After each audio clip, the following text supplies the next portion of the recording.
1 Pedro, primeira carta do apóstolo Pedro, capítulo 3, versículo 18. Pois também Cristo sofreu pelos pecados uma vez por todas, o justo pelos injustos, para conduzir-nos a Deus. Ele foi morto no corpo, mas vivificado no Espírito. O tema da mensagem de hoje é a eficácia do sacrifício de Cristo. Embora esse tema não tenha nada a ver com o contexto, esse tema tem a ver com esse versículo, tá bom? Então vamos por aí. Nesse texto a gente vê que o apóstolo Pedro ele está tratando o sofrimento de Cristo como um padrão para os sofrimentos dos cristãos. Entretanto, embora que Cristo seja exemplo para nós no que concerne ao seu sofrimento, o sofrimento de Cristo é completamente diferente do nosso. Completamente diferente de nós. Embora haja exemplos, embora devamos seguir as pegadas de nosso Senhor Jesus no que concerne a sua reação diante do seu sofrimento, nós devemos ter na nossa mente algo bem claro. Os sofrimentos de Cristo é um, os nossos sofrimentos são outros. São sofrimentos completamente diferentes um do outro. E é sobre isso que eu quero falar para vocês, em que o sofrimento do nosso Senhor Jesus Cristo é diferente do nosso, segundo esse versículo. Esse texto diz, meus irmãos, que Cristo sofreu uma única vez. Uma única vez. E é claro que se nós formos pensar no ministério da humilhação do nosso Senhor Jesus Cristo, o seu ministério não se inicia nas últimas horas, ou ali quando ele está no jardim do Getsemane, ou então está na cruz. A humilhação de Jesus se dá exatamente no momento da sua encarnação. Quando Cristo se encarna, desde esse momento, ele passou a estar em um estado de humilhação. Por quê? Porque aquele que agora conduzia o mundo inteiro, teria que ser conduzido por uma mulher. O estado de humilhação do nosso Senhor Jesus Cristo se inicia no exato momento em que ele se encarna e agora passa a ser conduzido por uma mulher.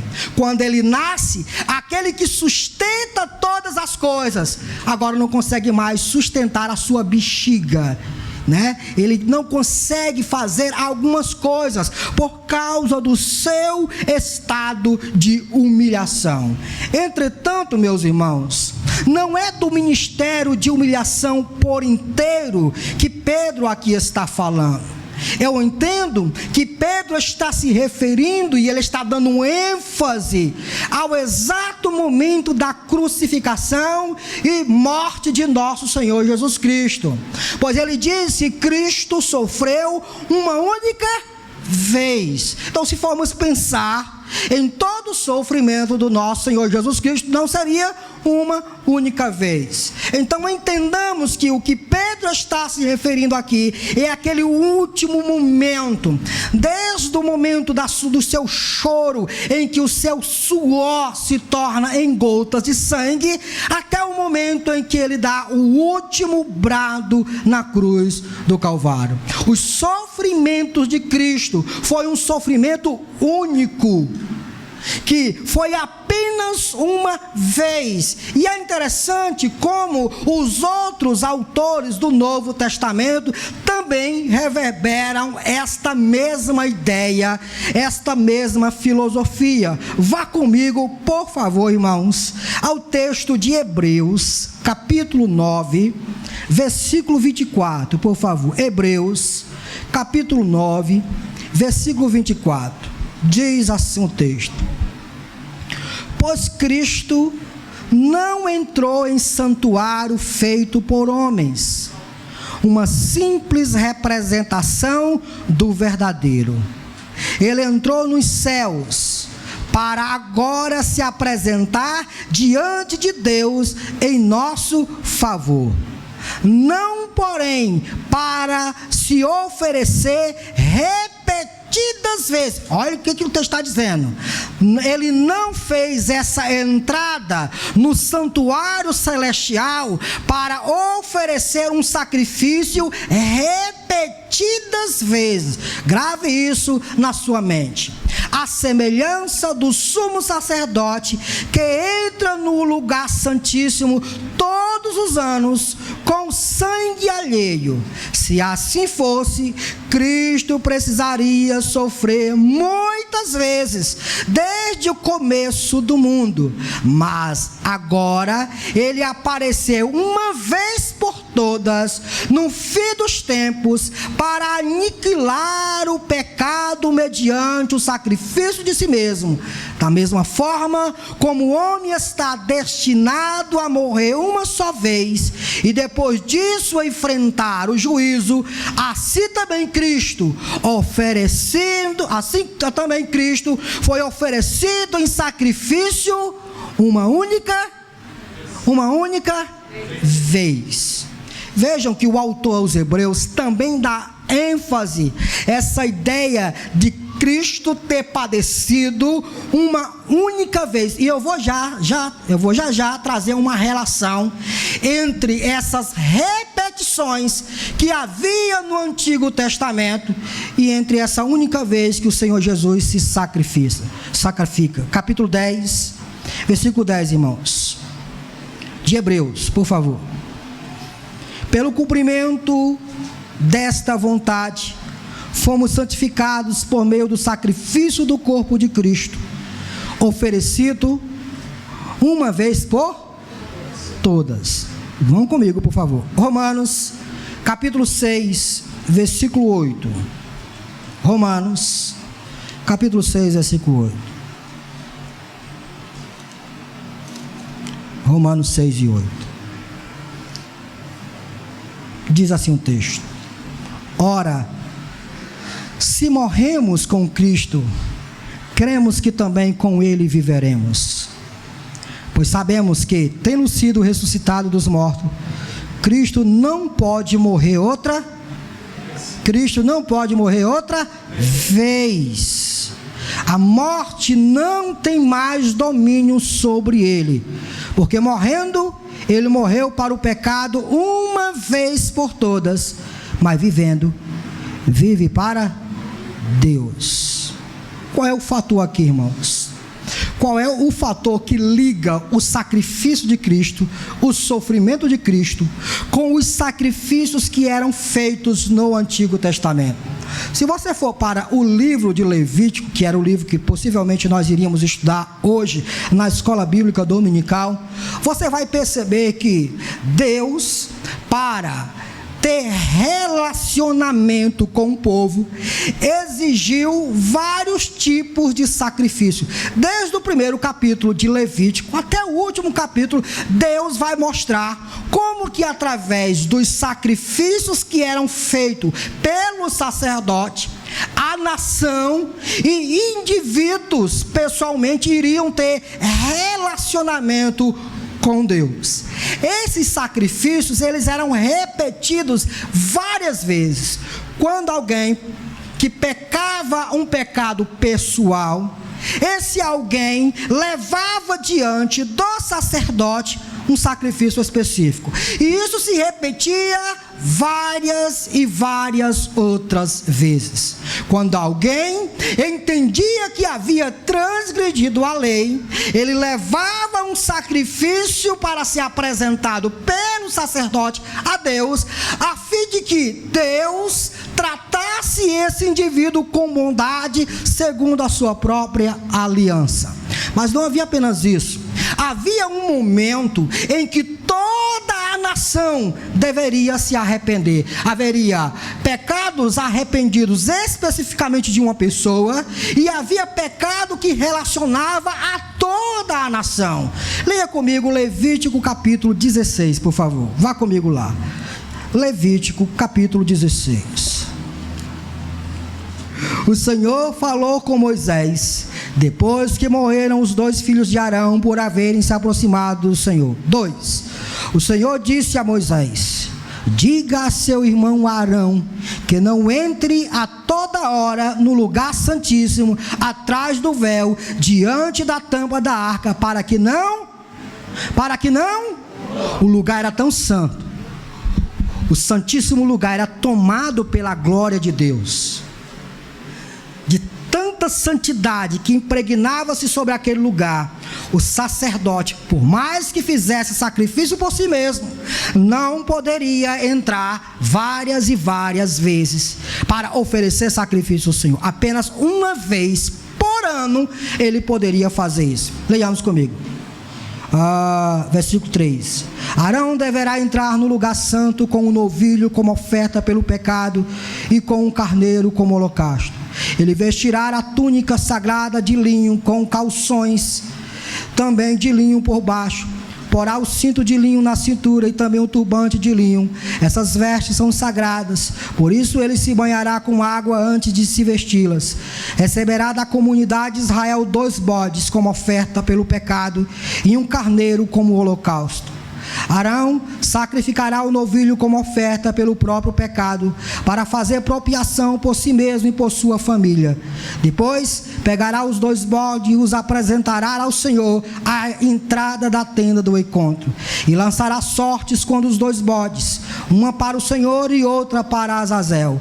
Arão trará o bode cuja sorte caiu para o Senhor e o sacrificará como oferta pelo pecado, mas o bode sobre o qual caiu sorte para Azazel será apresentado vivo ao Senhor para fazer propiciação e será enviado para Azazel no deserto. Versículo 20: Quando Arão terminar de fazer propiciação pelo lugar santíssimo, pela tenda do encontro e pelo altar, trará para a frente o bode vivo. Então colocará as 2 mãos sobre a cabeça do bode vivo e confessará todas as iniquidades e rebeliões dos israelitas, todos os seus pecados, e os porá sobre a cabeça do bode. Em seguida enviará o bode para o deserto aos cuidados de um homem designado para isso. O bode levará consigo todas as iniquidades deles para um lugar solitário, e o homem soltará o bode no deserto. O que está acontecendo aqui, irmãos? Um ritual, uma cerimônia de propiciação. Um dos bodes será sacrificado para que o seu sangue seja aspergido sobre a tampa da arca, a fim de que, aspergido sobre a tampa da arca, o sangue desse bode cubra os pecados daquelas outras pessoas. Um outro bode será posto a mão sobre ele, e então o sacerdote irá confessar os pecados da nação, como que se dizendo: nós reconhecemos que pecamos contra o Senhor, que tudo que o Senhor disse a nosso respeito é verdade. E então, simbolicamente, os pecados da nação eram colocados sobre o bode, e toda a nação via o bode sendo levado para o deserto. Um bode morria, o outro bode levava os pecados para longe da nação. Esse ritual todo ano era feito. Todo ano a nação tinha que se encontrar em frente ao tabernáculo para confessar os seus pecados e ter diante dos seus olhos esse ritual. Outros rituais também eram feitos. Todos os dias o sacerdote tinha que fazer a mesma coisa: matar animal, matar animal, matar animal. Era muito animal sendo morto, irmãos. Imagina ali o tanto de animal sendo morto no deserto. O povo pecava? Muito ou pouco, irmão? O que vocês acham? Era sacrifício demais, né, irmãos? Era sacrifício demais. Repetidos várias e várias vezes. Mas preste atenção, que quando os autores do Novo Testamento falam a respeito do sacrifício de Cristo, há uma diferença entre esses sacrifícios que eram feitos no Antigo Testamento e o sacrifício que foi feito pelo Cordeiro de Deus, que tiraria o pecado do mundo. O sacrifício de Cristo seria feito de uma vez por todas. De tão eficaz que esse sacrifício era, o sangue daqueles animais não eram suficientes para apagar os pecados da das pessoas. Todos esses sacrifícios eram feitos tendo como tipo aquilo que um dia viria, que era o sacrifício do nosso Senhor e Salvador Jesus Cristo. Meus irmãos, com isso a gente vê o tamanho da eficácia que é o sacrifício do nosso Senhor Jesus. Para que alguém tivesse sua mente limpa, ele teria que sacrificar várias vezes. Para que alguém tivesse o seu coração tranquilo e diante de Deus dissesse: Senhor, eu estou livre e eu tenho a minha mente tranquila, ele teria que sacrificar várias vezes. Entretanto, irmãos, escute o que eu vou dizer para você. O sacrifício de Cristo foi feito uma única vez, porque nós estamos diante do sacrifício do Deus vivo. Nós estamos diante do sangue derramado do Deus vivo. O sangue que foi derramado não foi o sangue de um animal. O sangue que foi derramado não foi o sangue de um mero homem. O sangue que foi derramado foi o sangue, não se escandalize o que eu vou dizer, foi o sangue de Deus. O sangue do próprio Deus foi derramado. O sofrimento que estava sendo imposto sobre o próprio Deus. Por essa razão, um único sacrifício seria suficiente para cobrir todos os pecados do mundo inteiro, irmãos. Você se atribula com o seu pecado? Você acha que o seu pecado é grande demais? É porque você ainda não sabe e você não conhece, você não tem ideia da eficácia e do poder do sangue do nosso Senhor Jesus Cristo. O sangue que é eficaz e que é potente, poderoso para cobrir, para perdoar, para apagar não o seu pecado, não o pecado de 10 pessoas, mas o pecado de desde o primeiro homem até o último homem da face da terra. Esse é o sangue redentor. Esse é o sangue que cobre todos os pecados. Ele foi feito apenas uma vez. Com base nesses textos dizemos: Cristo morreu uma única e Cristo não tem necessidade de morrer outras vezes. Por quê? Porque o seu sangue é potente, é eficaz, para que de uma vez por todas, uma única vez sendo derramado, é suficiente para perdoar os pecados do mais deplorável pecador. Se você acha que é o pior dos pecadores, eu quero lhe apresentar o sangue do nosso Senhor Jesus Cristo, que limpa o mais vil pecador. Que sangue precioso saiu do meu Jesus. Que sangue glorioso vestido foi na cruz. Nosso Cristo não morrerá outra vez. Cristo morreu apenas uma vez. Hoje, o Deus homem está entronizado nos céus, esperando o exato momento de vir buscar a sua igreja, que Ele mesmo comprou com o seu sangue. Não morre outra vez, não sofre outra vez, porque tudo que Ele fez foi eficaz e não precisa ser repetido. Segundo, irmãos, segundo esse texto, a gente consegue perceber que o sacrifício de Cristo e os sofrimentos de Cristo, ele foi pelos pecados. Volte lá, por favor, lá em 1 Pedro capítulo 3, versículo de número 18.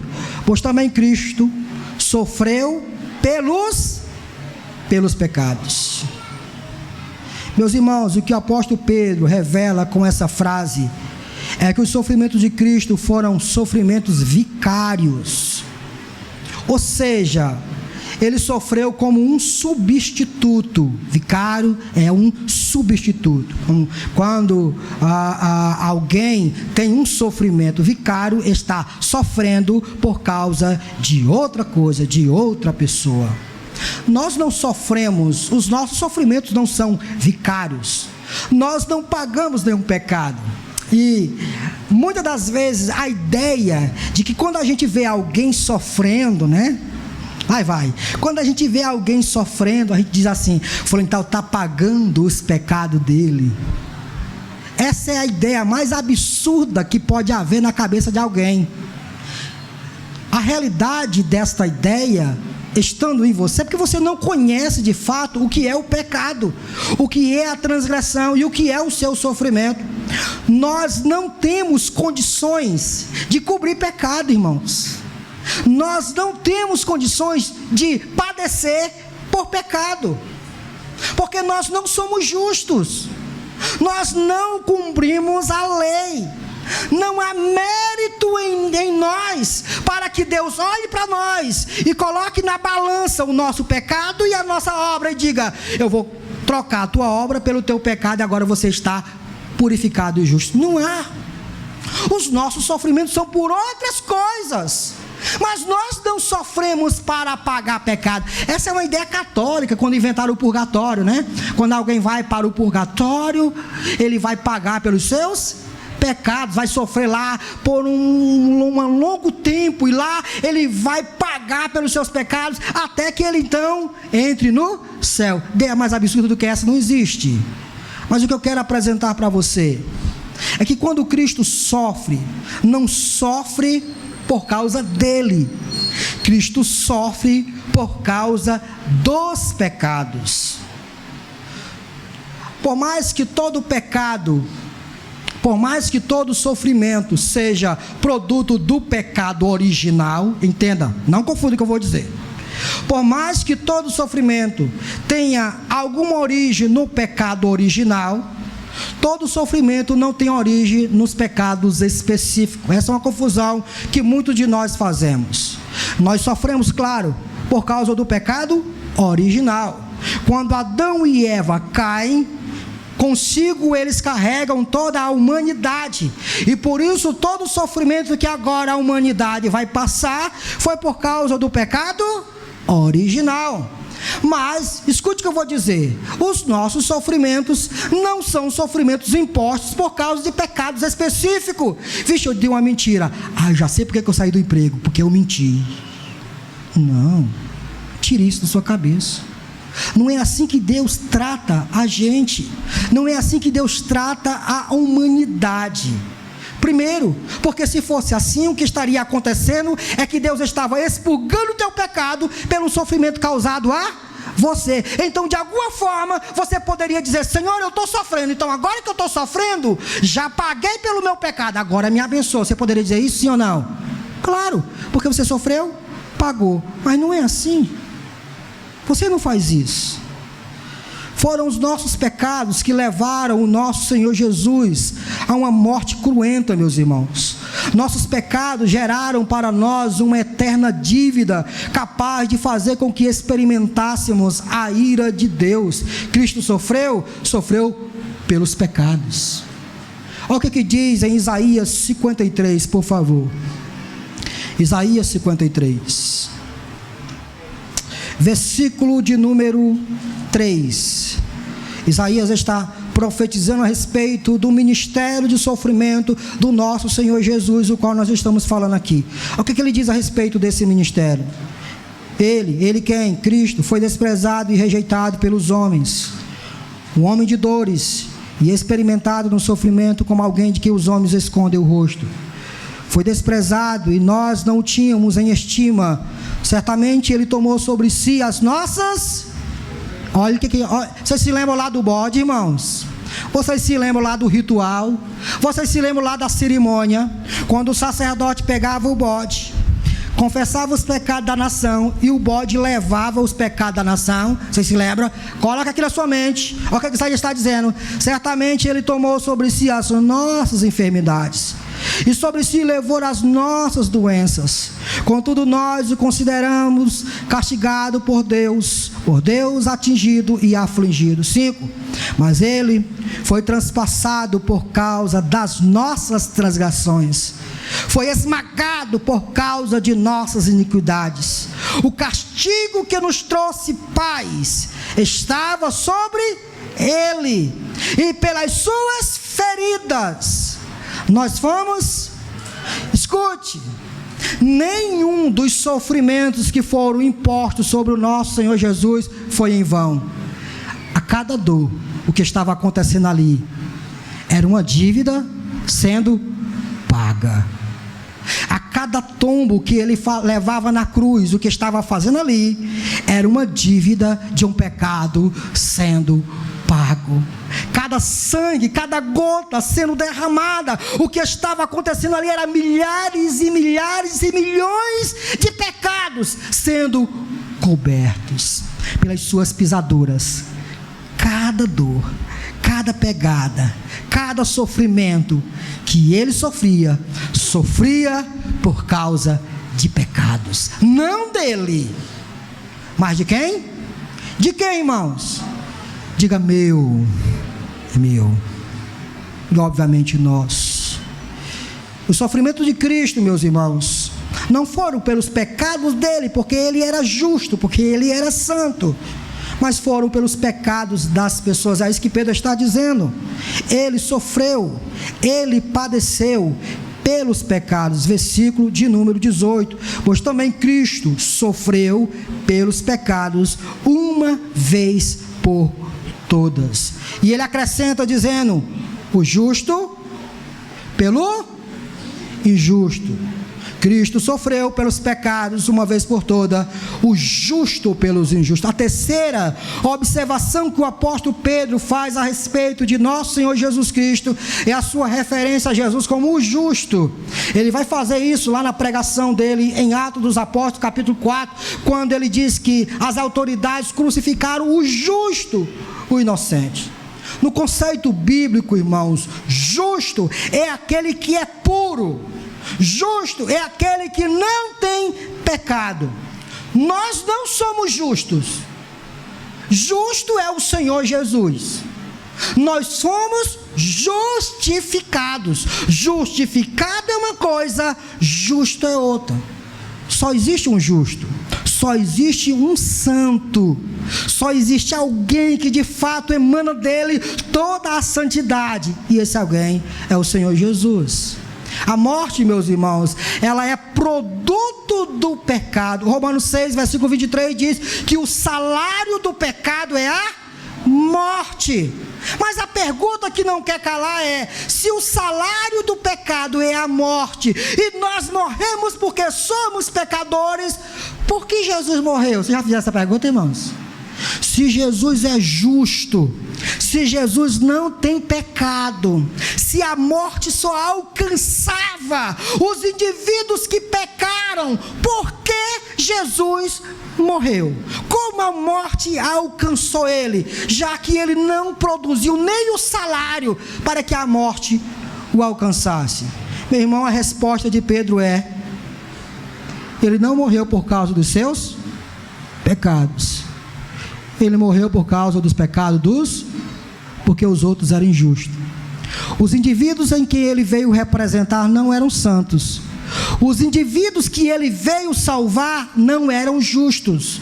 Os indivíduos que ele veio salvar eram transgressores da lei, e segundo a lei eles deveriam ser penalizados nas barras desta mesma lei. Ele veio salvar essas pessoas, mas para que ele fosse justo e justificador dessas pessoas, ele deveria se colocar no lugar delas. Isso é incrível, irmão. Esse é um mistério incrível. Eu vou já encerrar com uma descrição que encheu o meu coração durante o dia de hoje. A resposta de Pedro é que Cristo morreu porque ele veio para o lugar dos injustos. O bode que era sacrificado, ele tinha culpa alguma? Lembra do sacerdote que trazia os 2 bodes para o sacrifício. O que o bode tinha a ver com o pecado das pessoas, irmãos? Nada. O inocente era morto pelos culpados. Assim foi com o nosso Senhor Jesus. O seu sofrimento foi um sofrimento por causa dos pecados dos injustos.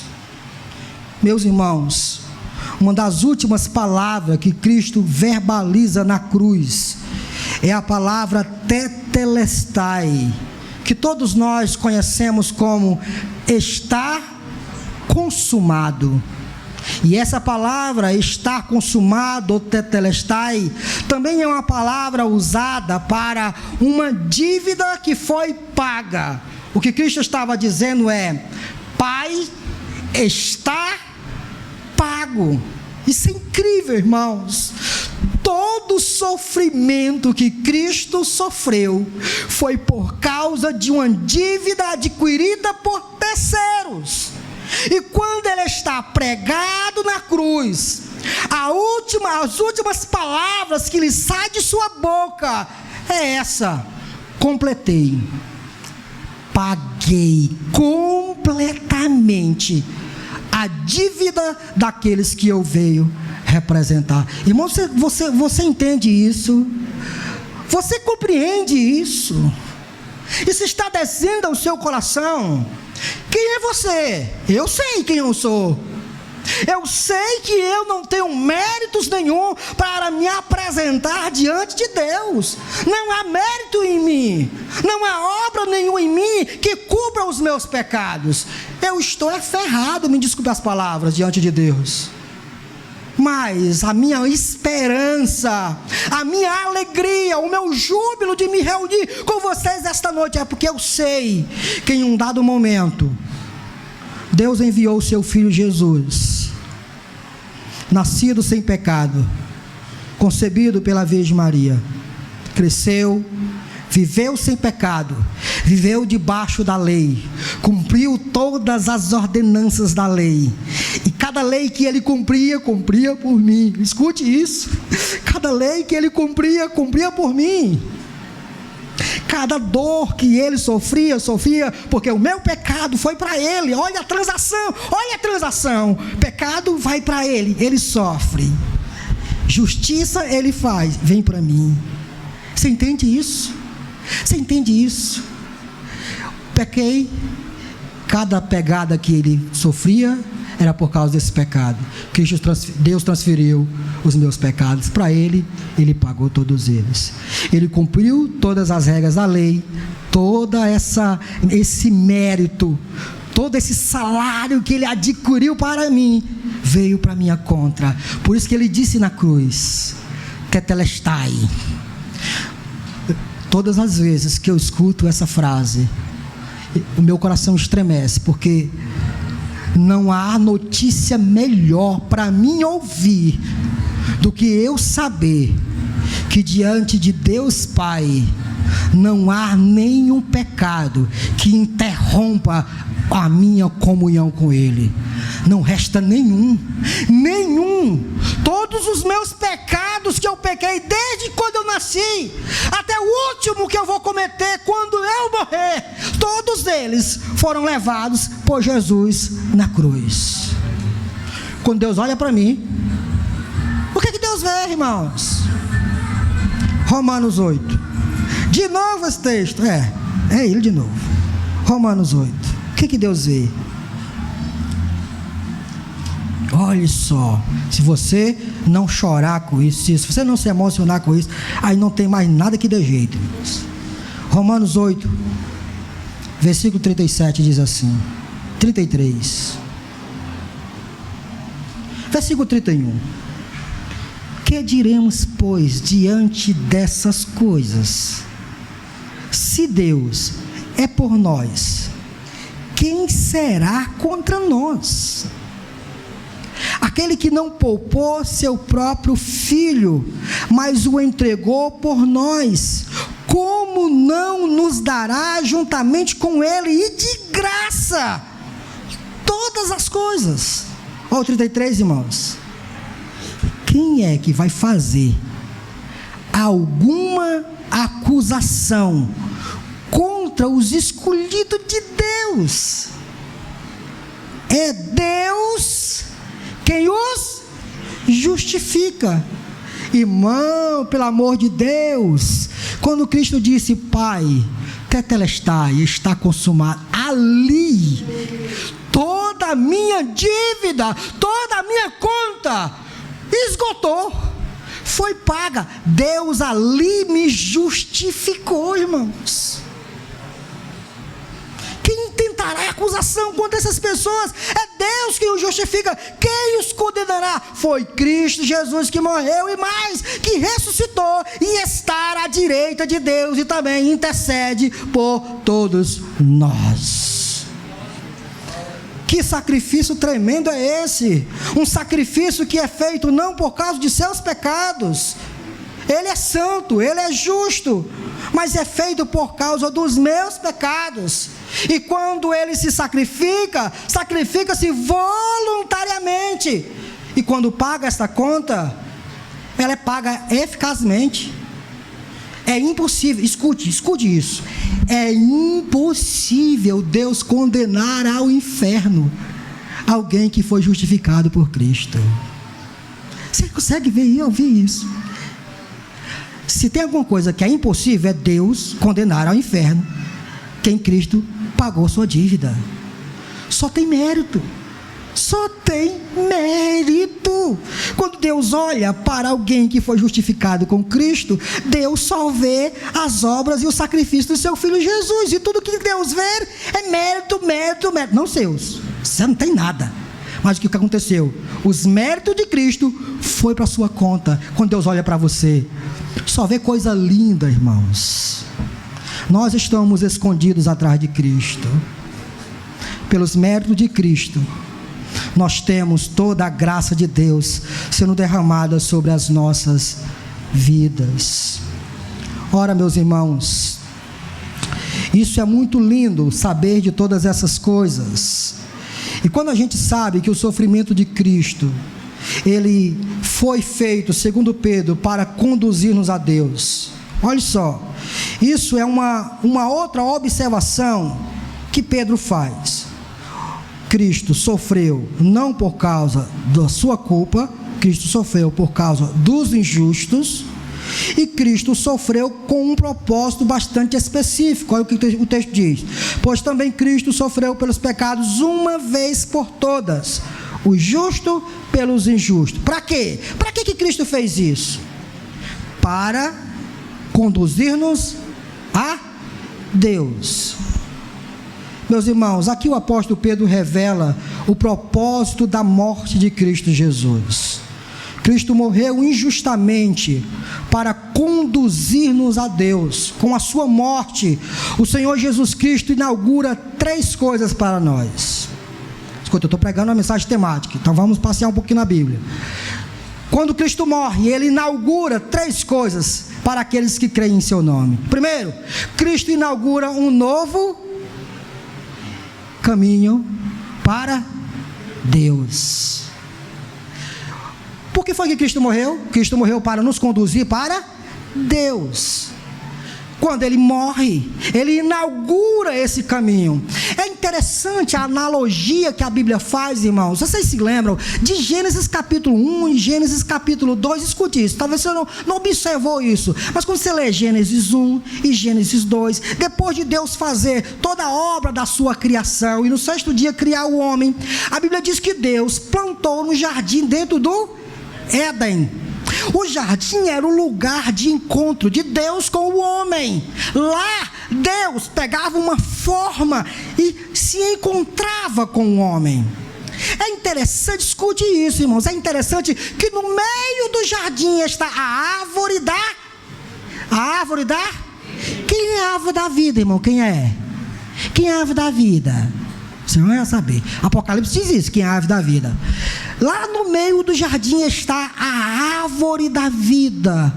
A Bíblia nos diz que quando o homem peca, Deus lança aquelas maldições e lança o homem para fora do jardim, porque não há como o homem estar no mesmo lugar que Deus, porque agora o homem se tornou pecador, transgressor da própria vontade de Deus. Não há como ele viver diante da presença de Deus. E é interessante que nos últimos versículos do capítulo 3 de Gênesis, a Bíblia diz, leia comigo por favor, Gênesis capítulo 3, por favor. Olha só, olha que revelação incrível. O pastor nunca tinha visto isso. Talvez porque você não se atentou bem, mas olha só. Versículo 23. Por isso o Senhor Deus o mandou embora do jardim do Éden, para cultivar o solo do qual fora tirado.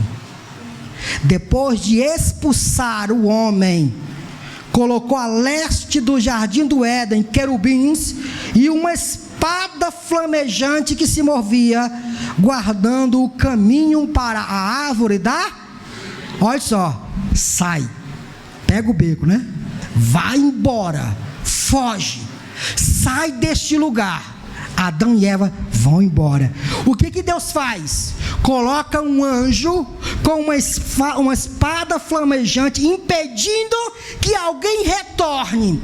O acesso para Deus foi interrompido. Não havia como o homem voltar. Ali estava um anjo impedindo o acesso do homem para Deus. É interessante isso. Isso é interessante, irmãos. Porque mesmo depois do tabernáculo, quando a gente vê, Deus chama o povo, leva para o jardim. Deus ordena que construa um tabernáculo. Dentro desse tabernáculo, Deus manda fazer duas divisões. Uma chamada Santos dos Santos, outra lugar santo. Dentro dos Santos está a arca, a qual Deus diz: eu vou descer sobre os Santos dos Santos e vou mostrar a minha glória. A arca será a manifestação da minha presença. Mesmo ali, o que Deus diz para o sacerdote? Não entre. O homem mais santo da comunidade, não entre. Você vai entrar uma vez só, uma vez por ano. Mas antes de você entrar, você vai fazer vários rituais para entrar no Santo dos Santos. Se você entrar, indivíduo, você vai morrer. Mesmo depois disso, o acesso para Deus estava interrompido. Mas olha, irmãos, olha o que o sacrifício de Cristo faz. Quando Cristo morre, quando Cristo dá o seu último brado na cruz, Ele inaugura para nós um caminho. Vocês se lembram daquilo que Filipe disse? Senhor,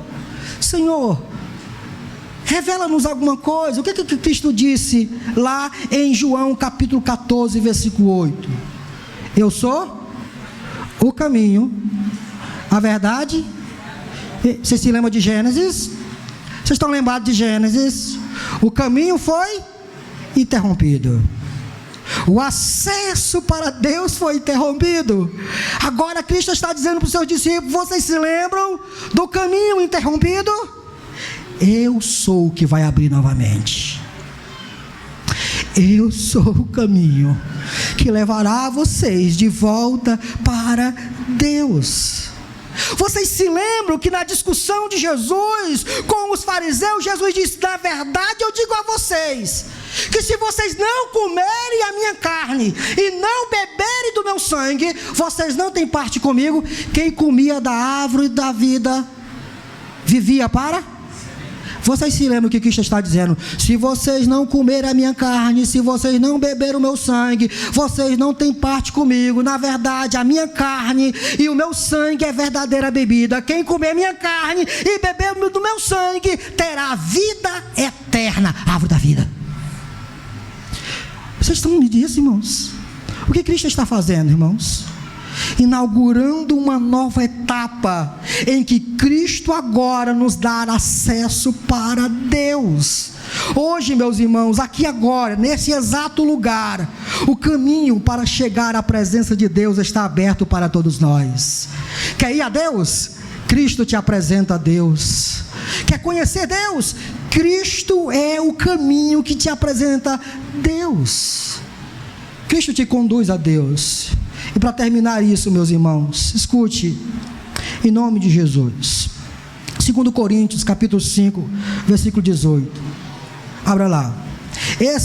Quando Cristo morre, nos morre para conduzir a Deus, abrindo um novo caminho para nós. Cristo também não apenas abre esse caminho, mas Cristo agora não nos deixa só no caminho. Cristo não abre apenas o caminho e diz: vão, esse caminho aqui vocês vão chegar na presença do Pai. Não, Cristo não faz isso, irmãos. Olha o que Cristo faz. 2 Coríntios capítulo 5, versículo 18. Tudo isso provém de Deus, que nos reconciliou consigo mesmo por meio de e nos deu o ministério da reconciliação. Ou seja, que ministério era esse? Era que Deus, em Cristo, estava reconciliando consigo o mundo, não levando em conta os pecados dos homens, e nos confiou a mensagem da reconciliação. O grande problema dos homens não era apenas que esses homens estavam sem acesso a Deus. Isso é uma verdade. Por causa do pecado, os homens ficaram sem acesso a Deus. Não há como ter mais acesso a Deus. E esse não era o grande problema. O grande problema é que agora o homem passou a ser um transgressor. O maior problema é que os homens, através do pecado, tornaram-se inimigos de Deus. Pecadores não são neutros, irmãos. Pecadores servem a tríade satânica: ao mundo, a carne e o diabo. Não existe neutralidade, irmãos. Existem aqueles que servem a Deus e aqueles que servem ao... Vamos lá, irmãos. Existem aqueles que servem a Deus e aqueles que servem ao... A Bíblia divide assim. Não há neutralidade. Existem dois exércitos: um exército de Cristo e um exército do diabo. O problema dos pecadores não é que eles não têm acesso a Deus. O problema dos pecadores é que eles lutam contra Deus. Efésios capítulo 2, versículo 1 e 3 vai dizer isso. Todos os pecadores são inimigos de Deus.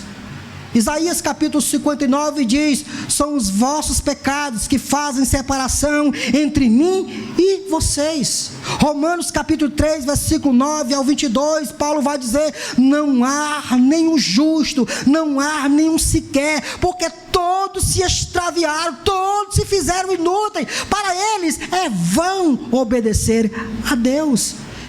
Como é que nós, pecadores, poderíamos, através do caminho que é Cristo, ter acesso a Deus? Não havia. Mesmo que Cristo tivesse aberto o caminho para nós, quando chegássemos na presença de Deus, o que aconteceria conosco? O que aconteceria, irmãos? Você morreria. Você morreria, mesmo que Cristo tivesse aberto o caminho para você, apresentado o caminho para você, e quando você trilhasse esse caminho, chegando à presença de Deus, você morreria. Mas Cristo não fez apenas abrir o caminho. Cristo pegou a tua mão e pegou a mão de Deus Pai e reconciliou, irmãos. Em Cristo, Deus estava reconciliando consigo mesmo o mundo. Cristo nos conduziu a Deus, meus queridos. A morte de nosso Senhor Jesus não apenas abriu o caminho de acesso a Deus, muito mais que isso, meus irmãos. A morte de Cristo Jesus nos reconciliou para sempre com aquele que agora nos chama de filhos. Veio para o que era seu, mas os seus não receberam. Mas todos quanto receberam, deu-lhes o poder de serem feitos filhos de Deus. Outrora inimigos, outrora errantes, agora filhos. Nós não estamos mais no caminho que é Cristo, tendo acesso a Deus. Não é simplesmente isso. Nós não iniciamos o caminho de entrada para dentro do Santo dos Santos. Nós já estamos no Santo do Santo. Você já está assentado numa região celestial, onde sobre você está toda sorte de bênção. Deus Pai já está reconciliado com você, chamando você de filho, esperando apenas o momento em que o seu corpo será transformado em um corpo de glória, e então você desfrutará de todas as maravilhas que Deus tem planejado para você. O que o olho não viu, o que não desceu ao coração, são as coisas que Deus tem preparado para aqueles que nele esperam. Você é filho, não por causa dos teus méritos. Você é filho porque o justo Jesus morreu pelos teus pecados, pagando toda a tua conta, te levando para Deus, sendo Ele o caminho e te reconciliando com Deus Pai. Por isso, por essa razão, você pode gritar em alto e bom som, como disse Paulo em Romanos 5:1, tendo sido justificados pela fé, temos paz com Deus. Deus olha para você, não há mais ira, não resta nada, só mérito, mérito e mérito. Ah, pastor, mas eu pequei. Mérito. Mas eu fiz isso. Mérito.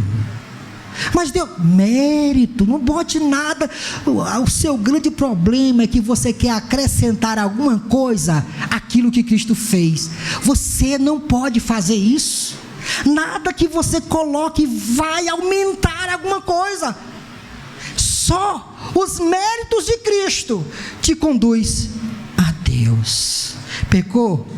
Se constranja.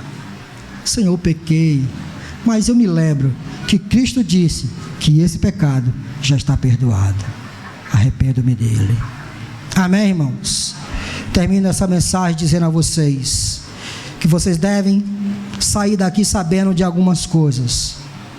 Apliquem isso na sua vida. Primeiro, o nosso Senhor Jesus morreu uma vez por todas. Isso significa que o sacrifício que Ele fez foi eficaz. Segundo, o nosso Senhor Jesus morreu por causa de seus pecados.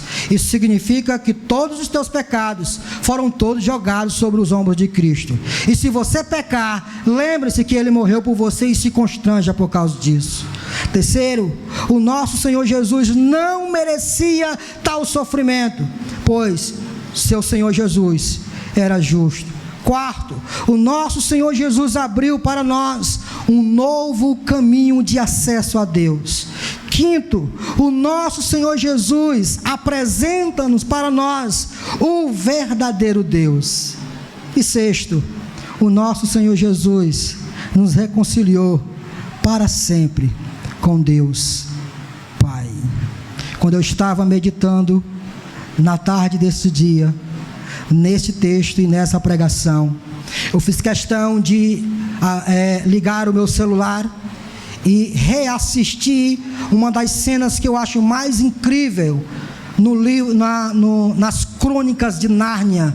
Assisti aquele filme chamado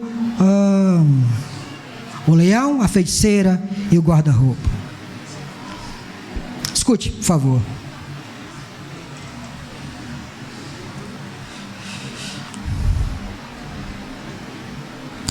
Vocês que assistiram, quem assistiu esse filme? Levanta a mão aí, por favor. Quem assistiu esse filme? O Leão, a Feiticeira e o Guarda-Roupa. Esse é um livro feito por C.S. Lewis, um cristão, que escreveu esse livro para crianças que precisavam conhecer o Evangelho e que estavam no contexto de guerra. Esse filme apresenta um leão chamado Aslan e 3 crianças que são conduzidos para dentro de Nárnia. Um cidadão chamado Edmund trai todos os seus irmãos.